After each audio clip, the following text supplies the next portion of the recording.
a graça e a paz do nosso Senhor Jesus Cristo esteja com todos nós nesta noite, meus irmãos. Os irmãos, começo o sermão essa noite de sobremodo emocionado.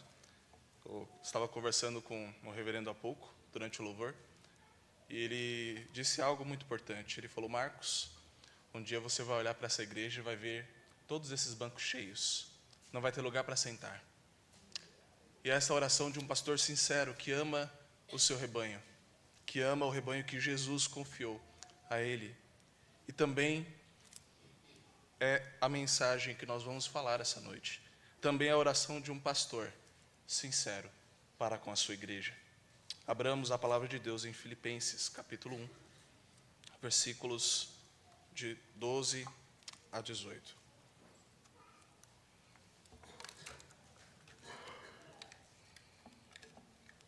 Filipenses, capítulo 1, de 12 a 18. Diz assim a palavra do nosso Deus: Quero ainda, irmãos, cientificar-vos de que as coisas que me aconteceram têm antes contribuído para o progresso do Evangelho, de maneira que as minhas cadeias em Cristo se tornaram conhecidas por toda a guarda pretoriana e de todos os demais. E a maioria dos irmãos, estimulados no Senhor por minhas algemas, ousam falar com mais desassombro a palavra de Deus. Alguns efetivamente proclamam a Cristo por inveja e porfia. Outros, porém, o fazem de boa vontade. Estes, por amor, sabendo que estou incumbido da defesa do Evangelho. Aqueles, contudo, pregam a Cristo por discórdia, insinceramente, julgando suscitar tribulação às minhas cadeias. Todavia, que importa? Uma vez que Cristo, de qualquer modo, está sendo pregado, quer por pretexto, quer por verdade, também com isso me regozijo. Sim, sempre me regozijarei. Até aqui a leitura da palavra do nosso Deus. Oremos mais uma vez. Deus, ó Deus, nós estamos na Tua presença, Pai, clamando ao Teu nome e pedindo que o Senhor nos dê o discernimento da Tua palavra. Ó Deus, que entendamos o que o apóstolo Paulo quis dizer aqui aos filipenses e que o Senhor quer dizer à sua igreja. Ó Pai, clamamos a Ti. Nos dê todo o entendimento nesta noite. Oramos em nome de Jesus. Amém. Meus irmãos, o último sermão que eu tive a oportunidade de pregar aqui, eu preguei sobre Cristo, o motivo de toda a alegria. E, de fato, nós vimos que o motivo da nossa alegria não vem das circunstâncias, mas vem da salvação em Cristo Jesus, nosso Senhor e Salvador. Porém, é difícil permanecer alegre. Por vezes, a vida quer te colocar de joelho e você se pergunta: como eu posso continuar alegre? Como eu posso permanecer alegre diante as situações, as circunstâncias? Cristãos ao redor do mundo estão sofrendo perseguições, angústias. Talvez você esteja sendo perseguido ou sofrendo essas coisas também. Quero ilustrar com uma perseguição em específico. Uma perseguição que acontece na China. A China, o país mais populoso do mundo, um dos países mais fechados do mundo também. Lá, o Evangelho ainda é difícil de se propagar. Lá, o Evangelho ainda é, de certa forma, visto com maus olhos por muitos chineses. E isso não vem de agora, isso vem de muitos anos. Já na dinastia Ming, entre 1368 e 1644, os cristãos foram banidos do país. Eles não podiam pregar o Evangelho lá. Eles não podiam habitar entre eles, entre os chineses, com risco de morte. Mas lá no período de 1949, quando a República Popular da China foi criada, as perseguições se intensificaram e se tornou-se cada vez mais impossível se tornar cristão naquele país. No século XIX, muitos missionários cristãos, mesmo sabendo de todos os riscos, embarcaram na aventura de ir até a China para propagar o Evangelho, colocando a sua vida e talvez a vida da sua família em risco para que aquele país pudesse ouvir do Evangelho da Graça. Em 1949, com o Partido Comunista Chinês, liderado por Mao Zedong, começou-se então uma perseguição a estes missionários que começaram a ir para lá. Começou um período de fechamento das igrejas. Eles começaram a descobrir as igrejas subterrâneas que ali haviam, destruição de material religioso daqueles cristãos. Então, Bíblias eram encontradas e eram rasgadas e queimadas. Eles faziam reeducação ideológica para aquelas pessoas que se diziam cristãos. Eles pegavam aquelas pessoas e submetiam essas pessoas aos mais diversos tipos de tortura, para que elas mudassem a sua mentalidade e fossem reeducadas à tradição chinesa. Houve repreensão mais dura em 2013, já próximo de nós, fechamento de igrejas, prisões para crentes. E ultimamente nós temos um grande controle digital, onde aquilo que os chineses veem na internet é controlado pelo governo, de modo que o evangelho fica impossibilitado de circular pela China por meios digitais. Talvez você pense, é impossível pregar na China, é impossível que lá existam igrejas, é impossível ver o crescimento da igreja em um país tão inóspito como este. No entanto, o evangelho na China só cresceu durante esse tempo todo. O sangue dos mártires foram como sementes naquele solo chinês. Quanto mais cristão morria, mais Cristo era exaltado, mais Cristo era proclamado, e os chineses conheciam a Cristo. Estima-se que entre 60 a 100 milhões de cristãos ainda estão lá na China, e a igreja só tem crescido naquele lugar. A comunidade internacional tem feito várias atitudes, vários atos para fazer com que o evangelho adentre aquele país, dando apoio para aqueles cristãos que lá estão. Em 1965, o Portas Abertas, liderado pelo irmão André, tentou enviar Bíblias para lá e conseguiu, enviou 30 mil Bíblias para a China. Quando essas Bíblias chegaram, eles distribuíram entre si e disseram: é pouco, precisamos de mais Bíblias, precisamos de mais Bíblias.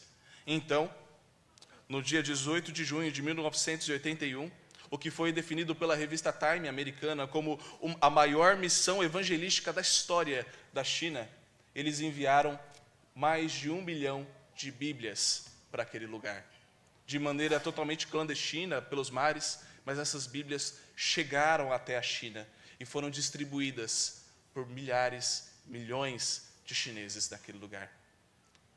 Perceba que, mesmo em meio ao caos da perseguição, em meio a um cenário que parece que o evangelho não vai prosperar, Deus, por meio do sofrimento do povo, por meio do sangue de muitos, faz com que a sua palavra permaneça e se espalhe por aquele lugar. Apesar das perseguições, o cristianismo só cresceu. Muitos líderes da igreja morreram, outros surgiram e ainda estão lá. E o nosso papel é continuar orando pelos chineses. Como permanecer alegre em situações como esta? Como permanecer alegre quando tudo parece não ser favorável para o crescimento da igreja ou até mesmo para a sua vida? E uma das respostas é: coloque o evangelho em primeiro lugar. Em primeiro lugar, coloque o evangelho em primeiro lugar. Leamos o versículo 12. Diz assim: quero ainda, irmãos, cientificar-vos de que as coisas que me aconteceram têm antes contribuído para o progresso do evangelho. Talvez aqui, quando você escute Paulo falando sobre alegria, sobre aquelas coisas que aconteceram, você não saiba muito bem o que aconteceu com Paulo e o motivo dele estar alegre. Talvez o que passe na sua cabeça é: as coisas estão dando certo para Paulo, por isso ele está alegre, por isso ele está achando que o evangelho está prosperando. Mas veja as coisas que aconteceram com Paulo. Ele foi perseguido em Damasco. Lá nós vemos isso em Atos 9. Ele foi rejeitado por Jerusalém. Ele foi rejeitado pelos apóstolos, por aqueles que ele perseguia outrora. quando ele foi a ter com eles, ele foi rejeitado pelos apóstolos. Você já passou pela dor da rejeição? Creio que nenhum de nós consigamos lidar muito bem com a rejeição. Isso dói. E o apóstolo Paulo foi rejeitado, não apenas agora pelos seus antigos amigos, porque ele havia se convertido, mas também pelos novos. Ele foi dispensado do campo pelo próprio Deus. Ele foi esquecido em Tarso, ficou lá durante 10 anos, esperando sem nenhuma projeção, fora dos holofotes, atrás das cortinas. Ele foi colocado à sombra de outro líder, Barnabé. Ele foi apedrejado e arrastado como morto na cidade de Listra. Ele foi barrado por Deus do seu projeto. Ele queria ir para a Espanha, mas Deus não quis e mandou ele para a Macedônia. Ele foi preso e açoitado com varas em Filipos, local para onde ele está enviando esta carta. Ele foi escorraçado em Tessalônica e Bereia. Ele foi chamado de tagarela em Atenas e impostor em Corinto. Ele é preso em Jerusalém e acusado em Cesareia. Ele enfrenta um naufrágio na viagem para Roma, e como se não bastasse, ele foi mordido por uma víbora em Malta. Ele chegou em Roma e estava preso, com muita possibilidade de ser ali executado. Em meio a tudo isso, são essas coisas que ele está dizendo, as coisas que me vêm acontecendo. Mediante tudo isso, nós não vemos uma carta de Paulo reclamando. Nós não vemos uma carta de Paulo dizendo o quanto ele está sofrendo. Ele diz que quero ainda, irmãos, cientificar-vos de que as coisas que me aconteceram têm antes contribuído para o progresso do Evangelho. Paulo não está lamentando as coisas que aconteceram com ele, como muitos de nós, por vezes, fazemos. É muito fácil o cristão reclamar. É muito fácil nós nos vermos reclamando das coisas da vida. Porque isso não dá, isso aqui é ruim. Por que Deus permitiu isso acontecer comigo? Por que eu? Paulo não está fazendo nada disso. Ele não está se vitimizando. Ele está feliz, porque em meio a tudo isso, o nome de Jesus, o nome de Deus foi glorificado. Esta passagem é uma das mais relevantes no Novo Testamento sobre como manter a alegria no ministério. Seja ministério vocacional ou não vocacional. Ou seja o ministério do pastor, vocacionado ao ministério, ou do cristão. Nós precisamos manter a alegria. E é fácil perdermos. É fácil nós começarmos a olhar a igreja como uma instituição e não como povo eleito do Senhor. É fácil nós olharmos para as reuniões que nós fazemos como povo do Senhor, como reuniões sociais e não como comunhão dos santos. Precisamos voltar os nossos olhos ao verdadeiro Evangelho. Eu costumava ser muito mais crítico com os pastores, até estar perto de me tornar um. Agora quando eu vejo um ministro presbiteriano, quando eu vejo um pastor sincero, honesto, que ama a igreja, a minha vontade é abraçá-lo. Porque eu sei o quão difícil é. É dito, e costumava-se dizer, e ainda costuma-se dizer, que muitos pastores, costumam pensar em desistir toda segunda-feira de manhã. Após o culto à noite, na segunda-feira de manhã, vem um cansaço, uma exaustão, e muitos pastores pensam em desistir. Mas às vezes tem épocas que todos os dias parecem segundas-feiras de manhã, onde o ministério parece sufocar, e não só o pastor. Talvez você também, talvez a mim. Por vezes parece que está a perseguição, parece que vir à igreja se torna agora um fardo, e isso não é de Deus. A taxa de esgotamento de um pastor está fora dos gráficos. A responsabilidade e as vastas responsabilidades que ele tem, os vastos encargos que ele tem, os vastos fardos que ele tem, são exaustivos. Paulo era um pastor. Paulo conhecia a igreja, conhecia o que é ter uma pressão na igreja, ele conhecia o que era ter críticos na igreja. Ele conhecia o que era correr atrás de uma ovelha e essa ovelha correr para mais longe dele. Como manter a alegria no ministério? Como manter a alegria de ser cristão, uma vez que nós sabemos que fomos salvos, somos alegres, mas como permanecer alegres? Paulo nos mostra que a chave para manter a alegria no ministério é muito simples. Mantenha o foco em Jesus. Apenas olhe para Cristo, mantenha os olhos em Cristo. É isso que ele diz, faça do Evangelho a sua vida. E não importa se você for sofrer por isso. Não importa se o sofrimento te alcançar. Não importa se você tiver que sangrar. Mas o nome de Cristo tem que prevalecer, mediante as nossas feridas, as nossas vontades. O Evangelho está sendo proclamado? Alegre-se. Alegre-se. A vida pode ser difícil, mas quando nós colocamos Cristo no foco principal, nós vemos que os nossos problemas não são tão importantes assim. Nós vemos que as nossas dificuldades nem são tão difíceis assim. Você já passou por uma situação onde você está compartilhando um problema da sua casa com um amigo? Você diz alguma coisa que está te incomodando, e de repente esse amigo te traz um caminhão de um problema ainda muito maior do que ele está enfrentando, e ele está feliz. E ele não está reclamando como você. E você fica envergonhado. Nossa, meu problema agora ficou pequeno. Eu estava preocupado com isso e agora, olha, isso aqui está passando por um problema muito maior. Final do versículo 12 até o versículo 13 diz assim: quero ainda, irmãos, cientificar-vos de que as coisas que me aconteceram têm antes contribuído para o progresso do Evangelho, de maneira que as minhas cadeias em Cristo se tornaram conhecidas de toda a guarda pretoriana e de todos os demais. Paulo usa aqui a palavra grega para progresso, em um sentido de avanço, num sentido de algo que está em movimento constante adiante. O Evangelho, ele vem assim como um trem, ele vai adiante, ele não para. Cristo continua sendo propagado e não tem como segurar isso pelas mãos. O governo chinês pode tentar de várias maneiras, mas ele nunca vai conseguir parar algo que está acima deles. O Evangelho é a palavra do próprio Deus. Paulo não ficou de choro. No entanto, ele usou a sua dor e os seus momentos de dificuldade para pregar e anunciar o Evangelho. Ele aproveitou que estava ali, preso, e começou então a pregar o Evangelho para os guardas.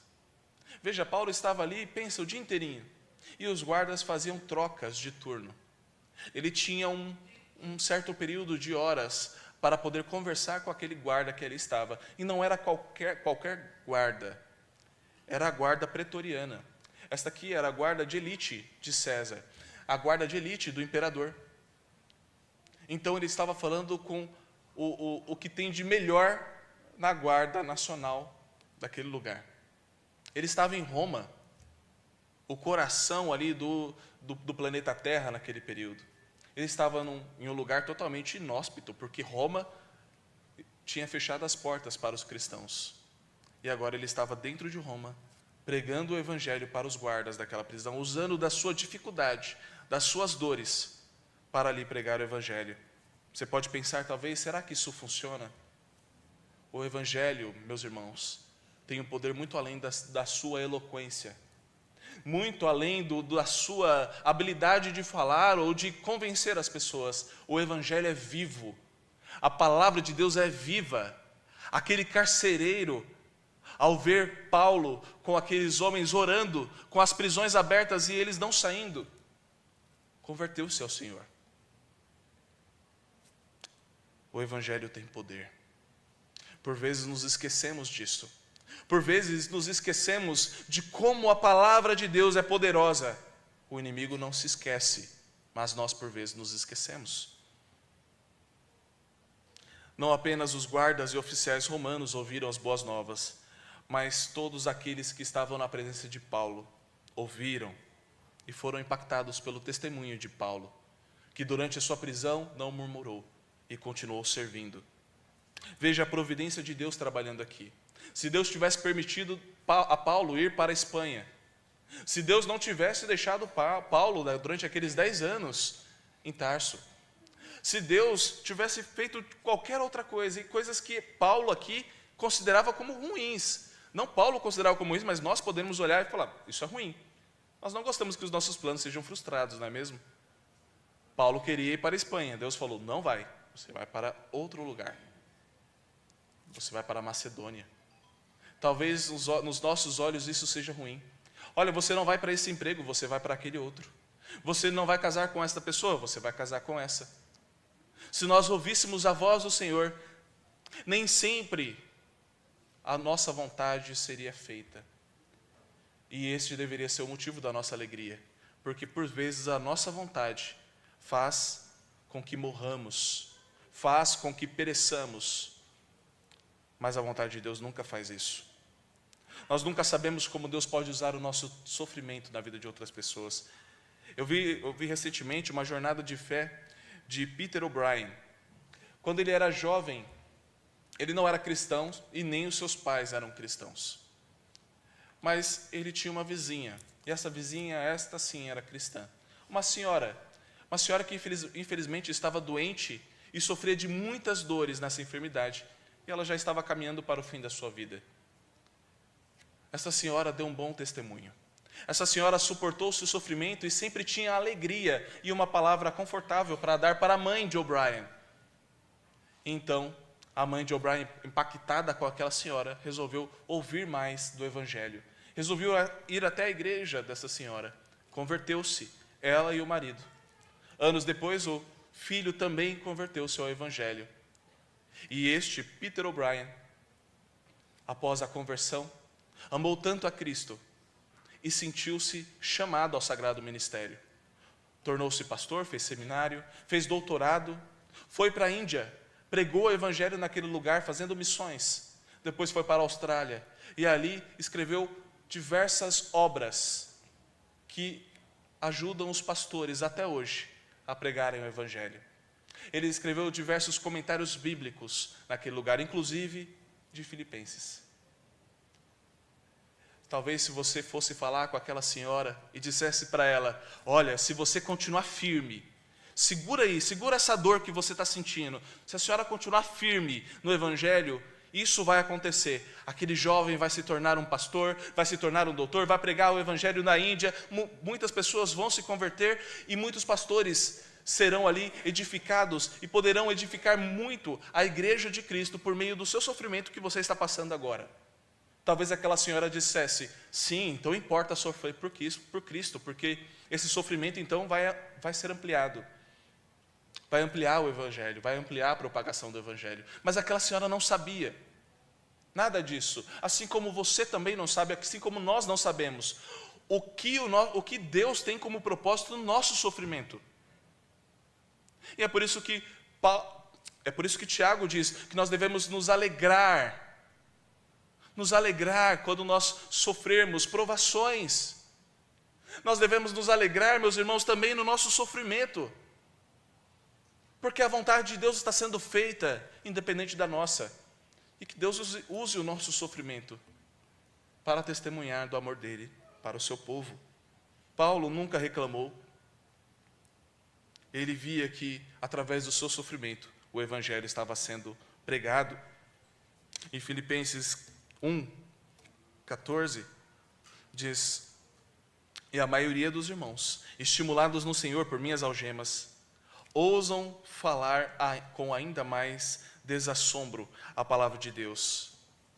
O testemunho que Paulo deu fez com que aqueles cristãos que estavam fora da cadeia fossem estimulados a pregar também o Evangelho. Se Paulo foi preso, passou por tudo o que passou, porque eles conheciam a história de Paulo, passou por tudo o que passou, está lá na prisão, mandando cartas dizendo que ele está feliz e se alegra. Se Paulo está lá na prisão e ele não está murmurando, eu também posso pregar o Evangelho. Eu também posso clamar ao nome de Jesus. Eu também posso falar do Evangelho às pessoas que estão à minha volta. Meu irmão, como tem sido a sua vida de cristão até aqui? Como você tem feito para evangelizar as pessoas, ou esta não é uma prioridade na sua vida? Quando você vai a um hospital porque está enfermo, o seu coração quer murmurar porque você está no hospital, porque você está doente, porque você está passando por situações adversas? Ou será que você vê aquilo como uma oportunidade de pregar para aquelas pessoas que estão dentro do hospital? Meus irmãos, o Evangelho é algo ativo. É algo que nós precisamos fazer de maneira consciente, com todo o nosso amor, com todo o nosso fervor. Quanto mais nós pensamos em Cristo, mais a nossa vontade é pregar o Evangelho. Quanto mais nós anunciamos a Cristo, mais estamos perto de Cristo, porque nós precisamos viver como se Cristo estivesse o tempo todo do nosso lado, como está. A mensagem que nós temos a pregar, meus irmãos, não depende de nós, não depende da nossa habilidade, mas depende da nossa fidelidade a Deus. Você tem se instruído na palavra de Deus, você tem lido a palavra de Deus, de modo que quando situações aparecerem, a sua boca esteja repleta da palavra de Deus, pronta a testemunhar do que Deus tem feito na sua vida. O problema é que nós estamos em uma geração e que por vezes nos esquecemos de ler a Bíblia para ficar no Instagram, para ficar vendo o Facebook ou para ficar vendo qualquer outra coisa. A Bíblia não.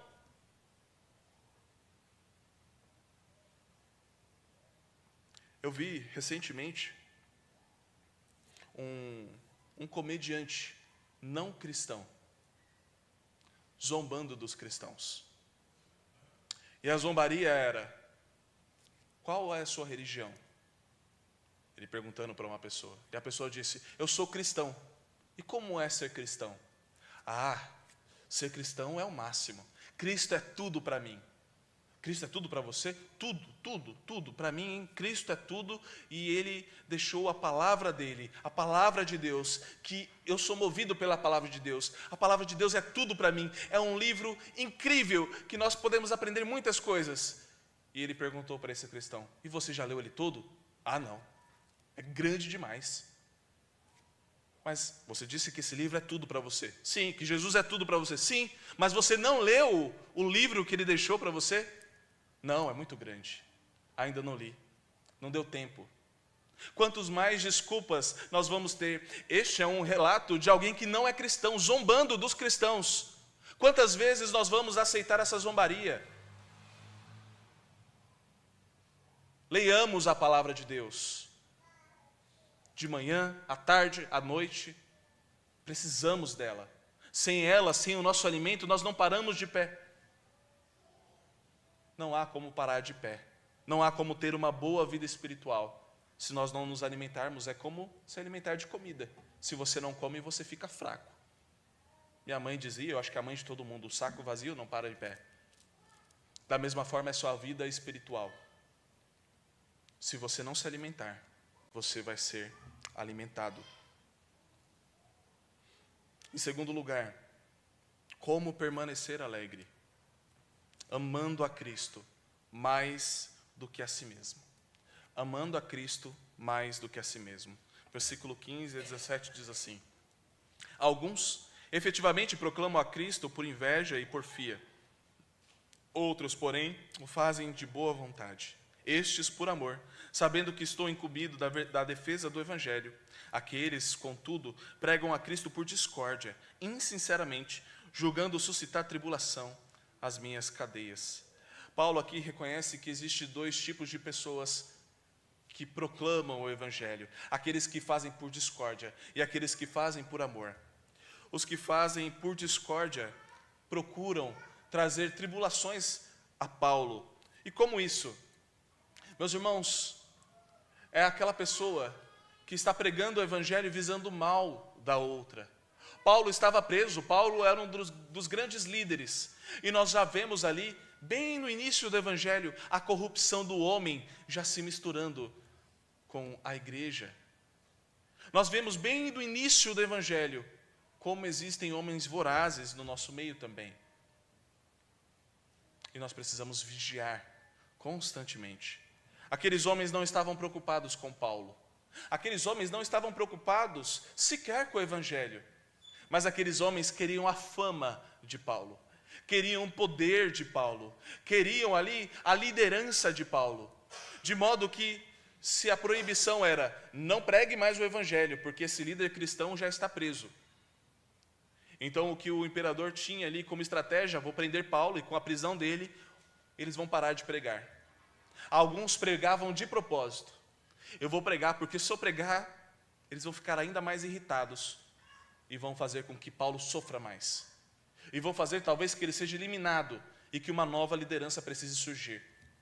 Paulo tinha muitos inimigos, até mesmo dentro da igreja. Alguns criam que o fato de Paulo ter uma vocação de pregar aos gentios era ruim. Eles não queriam que os gentios se convertessem.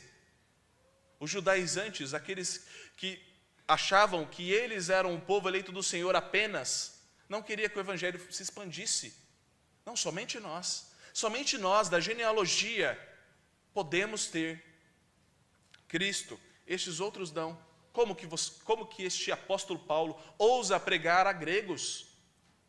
Ousa pregar àqueles que não têm nenhuma linhagem? Então, muitos queriam que essa liderança fosse trocada. Muitos pregavam não no intuito de que Cristo fosse exaltado, mas que talvez, se eu pregar melhor do que Paulo, as pessoas possam ver alguma coisa. Mas Paulo não se importava com esse motivo de inveja ou porfia. Assim, Satanás também às vezes se veste como anjo de luz para promover as obras das trevas.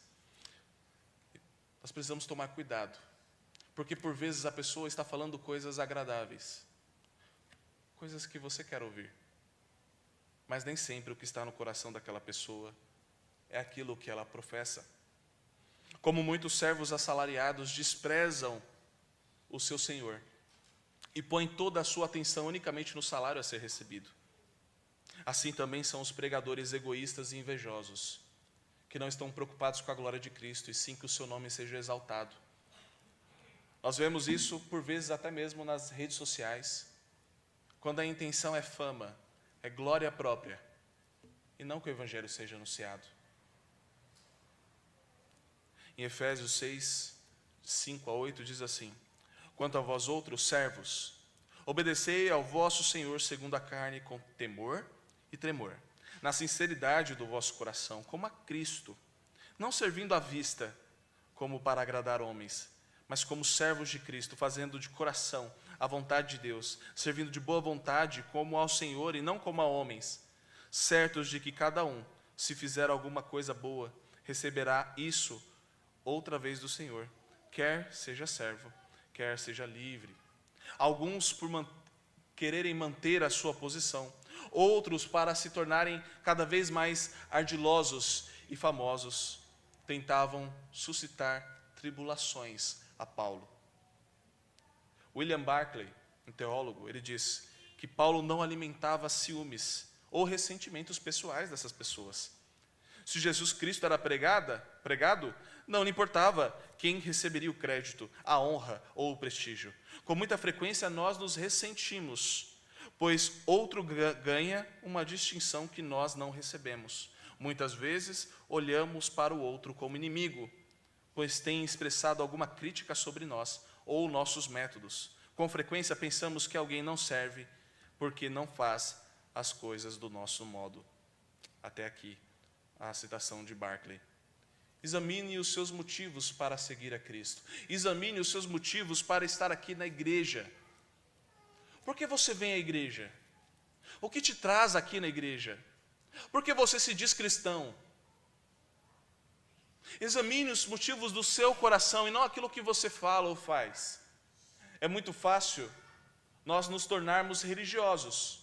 Basta você vir aqui todos os domingos, basta você frequentar os estudos bíblicos, basta você dizer aquele vocabulário do crente.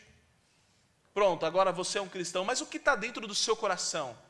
Seja honesto consigo mesmo. Você já aceitou a Cristo como seu Senhor e Salvador? Você ama verdadeiramente o povo de Deus? Como você tem trabalhado para a expansão do Evangelho? Existem aqueles que fazem por amor. Os que pregam a Cristo por amor, eles são motivados por um profundo desejo de honrar a Deus, de beneficiar a igreja, de propagar o nome de Cristo. Estes não estão preocupados com a sua fama, mas estão preocupados com o nome de Cristo. Eles querem que o nome de Cristo seja exaltado não importando que o deles não seja. Estes têm obediência sincera a Deus, não aquela obediência falsa. Eles têm uma motivação pura, um apoio constante àqueles que estão no campo. Um cristão verdadeiro não escuta uma história, os relatos como este dos missionários na China, e o coração não dói. Todo cristão verdadeiro, ao ouvir relatos sobre missionários, o coração rasga, o coração dói, porque nós sentimos a dor daqueles irmãos como se fosse a nossa dor, porque são os nossos irmãos, são os nossos companheiros de batalha. Eles estão lá sofrendo, como tantos outros em tantos lugares. Nós estamos vivendo vidas confortáveis, mas também temos as nossas lutas, e nós precisamos amar verdadeiramente, apoiar verdadeiramente, não apenas de fachada, mas de coração, no âmago do seu ser. Estes cristãos têm um testemunho positivo. As pessoas da sua vizinhança não o veem como alguém antissocial, não o veem como alguém metido, não o veem como alguém ignorante, grosseiro, mas veem sempre como um agente de luz, alguém que está sempre disposto a ajudar, glorificando a Deus na igreja, trazendo assim o fortalecimento da igreja. Você prega a Cristo? Ou você ainda é tímido? Você anuncia, você fala do Evangelho? Nós precisamos colocar Cristo em primeiro lugar em nossas vidas. E em terceiro e último lugar, meus irmãos, como permanecer alegre? Nós vimos que em primeiro lugar precisamos colocar o Evangelho em primeiro lugar. Em segundo lugar, nós precisamos amar a Cristo mais do que a nós mesmos. Em terceiro lugar, precisamos nos alegrar quando Cristo é proclamado. Versículo 18 diz: todavia, que importa? Uma vez que Cristo, de qualquer modo, está sendo pregado, quer por pretexto, quer por verdade, também com isso me regozijo. Sim, sempre me regozijarei. A palavra de Deus é mais importante.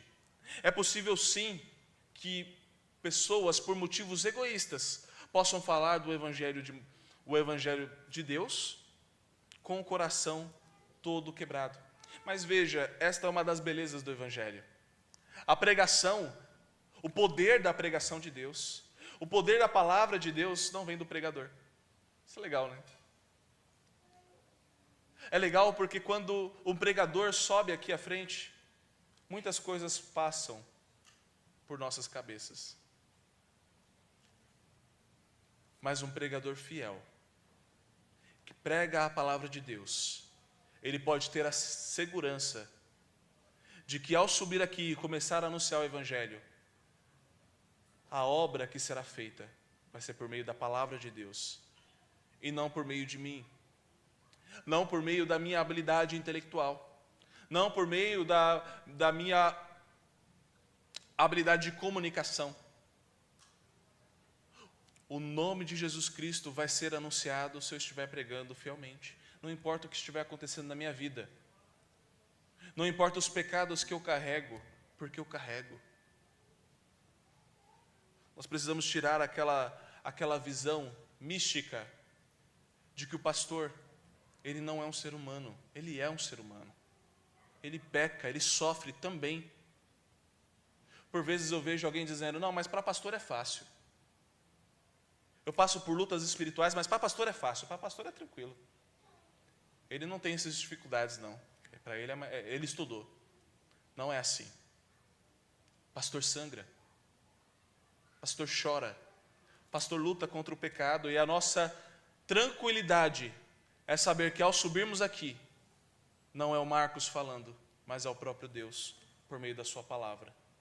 E a igreja vai ser alimentada, independente do que aconteceu, o que acontece dentro do meu coração. E é por isso que Paulo se alegra. Paulo se alegra, mesmo que a motivação da pregação daquelas pessoas não seja por amor ao Evangelho. Paulo sabe que aquela palavra vai fazer diferença na vida de quem está escutando. Que por meio de um pregador com um coração com maus intentos, podem surgir muitos verdadeiros adoradores por meio da palavra que foi proclamada ali. Existe uma história que eu ouvi durante o período da minha conversão, e talvez todos conheçam, mas é uma história bem interessante. Existia uma senhora que estava passando por dificuldades financeiras, dificuldades até de fome.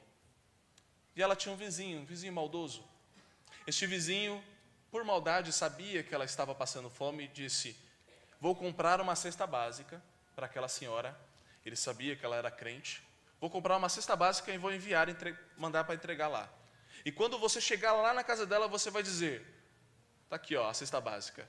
Quem mandou te entregar foi Satanás. E aí você vai esperar para ver o que vai acontecer. E você me fala. Assim foi feito. Aquele rapaz pegou a cesta básica, bateu na porta da senhora, entregou a cesta básica para ela.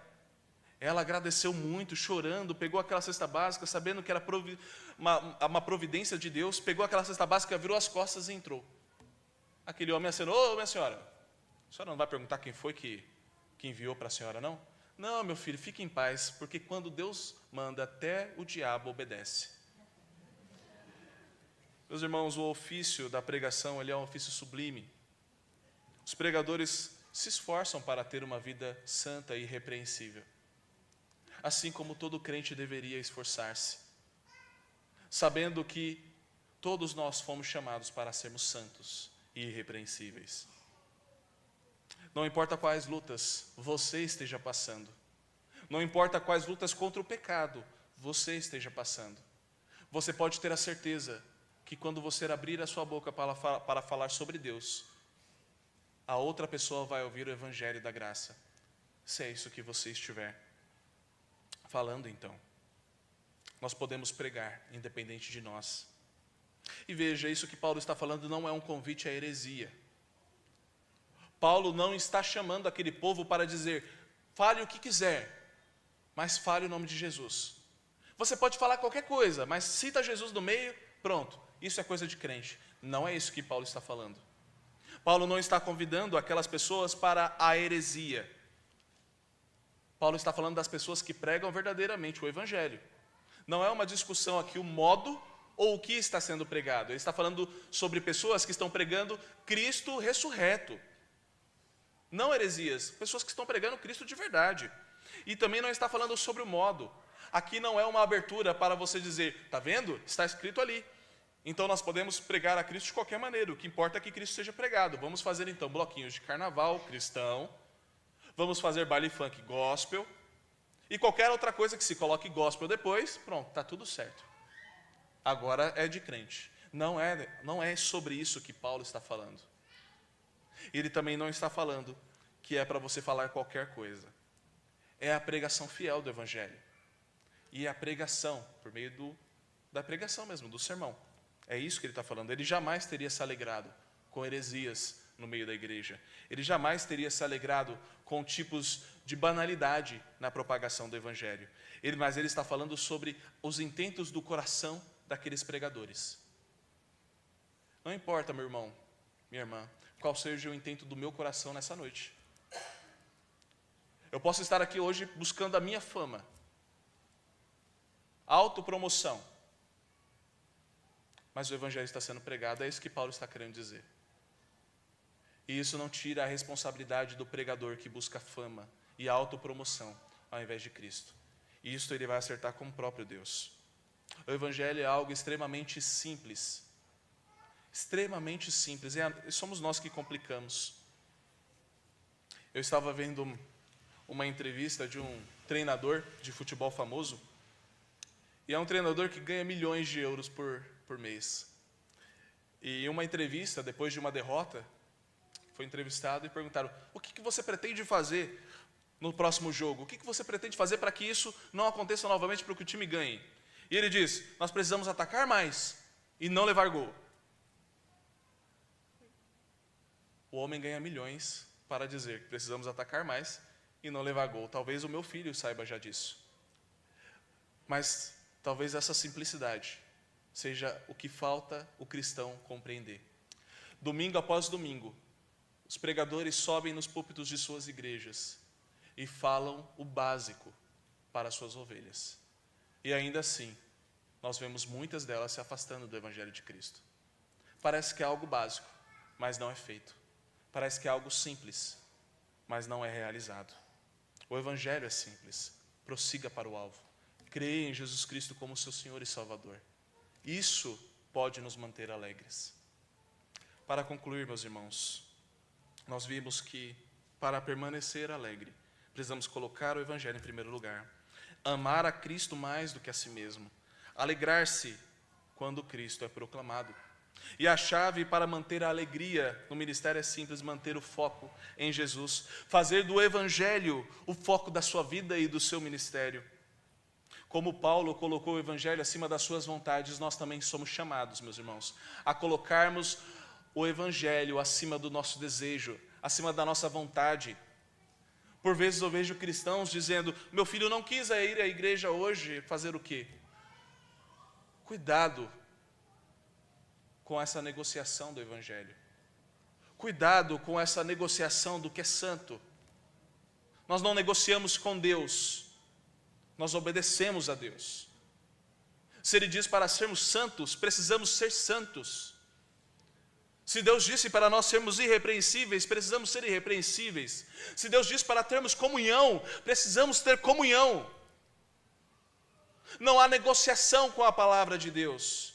Não há meio termo na palavra de Deus. Não há ambiguidade na palavra de Deus. O verne do Evangelho é obedecer de fato a palavra de Deus, obedecer a Cristo, mesmo que isso implique a minha dor, mesmo que isso implique o meu desconforto por vezes. Precisamos nos levantar e pregar e anunciar o Evangelho. Deus nos chamou para isso, meus irmãos. Colocar o Evangelho em primeiro lugar por vezes dói, mas é esse o nosso chamado. Assim como os cristãos na China continuam pregando, mesmo com risco de morte, muitos entregam as suas vidas para Deus. Muito sangue ainda é derramado em nome de Jesus. O que você tem feito para que o Evangelho progrida? Eu gostaria de terminar com uma música antiga, uma citação de uma música antiga, que diz assim: pense nessa música como